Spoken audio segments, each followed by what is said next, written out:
André Villas-Boas annonce sa démission de Marseille. L'OM essuie déjà un premier refus avec Mauricio Sarri. Neymar va prolonger son contrat avec le PSG. Manchester United explose Southampton 9-0 ou encore Bruno Genesio proche d'un retour en Ligue 1. C'est parti pour le journal Made in Foot du jour.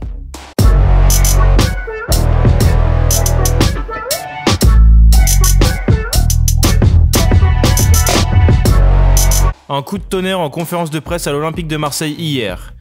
La prise de parole d'André Villas-Boas, attendue après les incidents de la commanderie, est détonnante et a fait l'effet d'une bombe. En effet, l'entraîneur de l'Olympique de Marseille a annoncé avoir posé sa démission ce mardi matin, mais pas pour les incidents de samedi, mais plutôt à cause du recrutement d'Olivier Ntcham. Bon, le mercato a fini avec l'arrivée d'un nouveau joueur. C'est une décision qui n'était pas prise par moi, qui n'a rien à voir avec cette décision. En fait, c'est précisément un joueur que j'ai dit non. J'ai, à cause de ça, présenté ma démission à la direction. Je dois préciser, et c'est très important, je pense par rapport à tout le monde, et que je ne veux rien de l'OM, je ne veux rien de l'argent. Quelques heures seulement après la prise de parole de Villas-Boas, l'OM a annoncé la mise à pied à titre conservatoire de son entraîneur. Les Phocéens reprochent au Portugais son comportement qui nuit gravement à l'institution OM. Cette décision conservatoire est devenue inévitable compte tenu de la répétition récente d'agissements et d'attitudes qui nuisent gravement à l'institution et à ses salariés qui la défendent quotidiennement. Les propos notamment tenus aujourd'hui en conférence de presse à l'égard de Pablo Longoria, directeur général du football, sont inacceptables. La démission d'André Villas-Boas a donc été acceptée et le technicien portugais a fait ses adieux aux supporters à la sortie du centre d'entraînement. C'était une année et demie magique et je porte beaucoup de belles mémoires. L'OM est vraiment touchant en toutes les situations. C'est dommage que cette histoire finisse comme ça.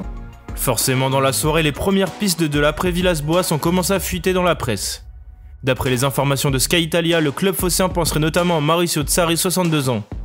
S'il est libre depuis la fin de son aventure à la Juventus Turin l'été dernier, le technicien italien aurait plutôt en tête de retrouver un poste pour la saison prochaine, et une arrivée en cours d'exercice ne semblerait pas le séduire.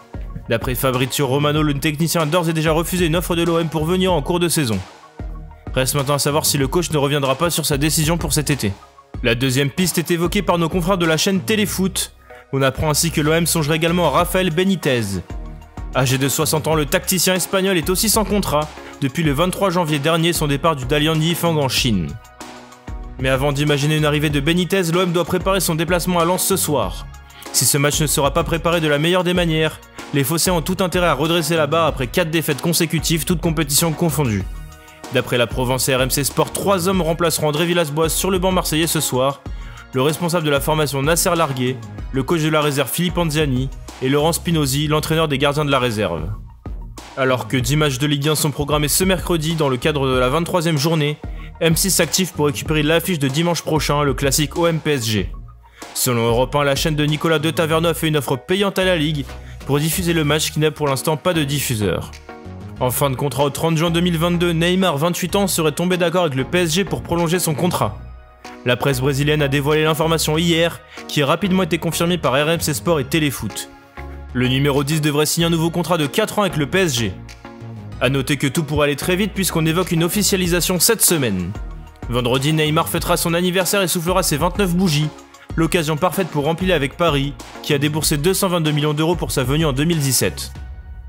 En difficulté en championnat avec une 11e place, le Montpellier Hérault devrait se séparer de Michel Derzakarian à la fin de la saison. Le coach Payadin est en fin de contrat et n'a reçu aucune offre pour prolonger. D'après l'équipe, Laurent Nicolin a déjà plusieurs pistes en tête pour l'après Derzac, à commencer par Bruno Genesio. Le MHSC a déjà interrogé l'entourage du coach, mais ne peut pas lui offrir un gros salaire. Toutefois, Montpellier pourrait réussir à attirer le technicien avec un contrat longue durée d'environ 4 ans. D'autres noms reviennent aussi, Patrick Vieira qui a été proposé à des partisans en interne, mais aussi Rémi Garde, Jocelyn Gourvenec, Sabri Lamouchi ou encore Bernard Blacard. Enfin, on termine par le score de la soirée hier infligé par Manchester United à Southampton. Les Red Devils n'ont eu aucune pitié face aux Saints, réduits à 10 dès la 2e minute de jeu. En effet, les Mancunians cartonnaient leur adversaire du soir 9-0, avec notamment un doublé d'Anthony Martial. A noter que ce n'est pas la première fois que Southampton encaisse un 9-0 sous les ordres d'Hassan Hutel. En effet, le coach a déjà connu pareille humiliation le 25 octobre 2019 face à Leicester. Merci à tous de nous avoir suivis, n'hésitez pas à liker, commenter, partager cette vidéo et à bientôt pour un nouveau JT.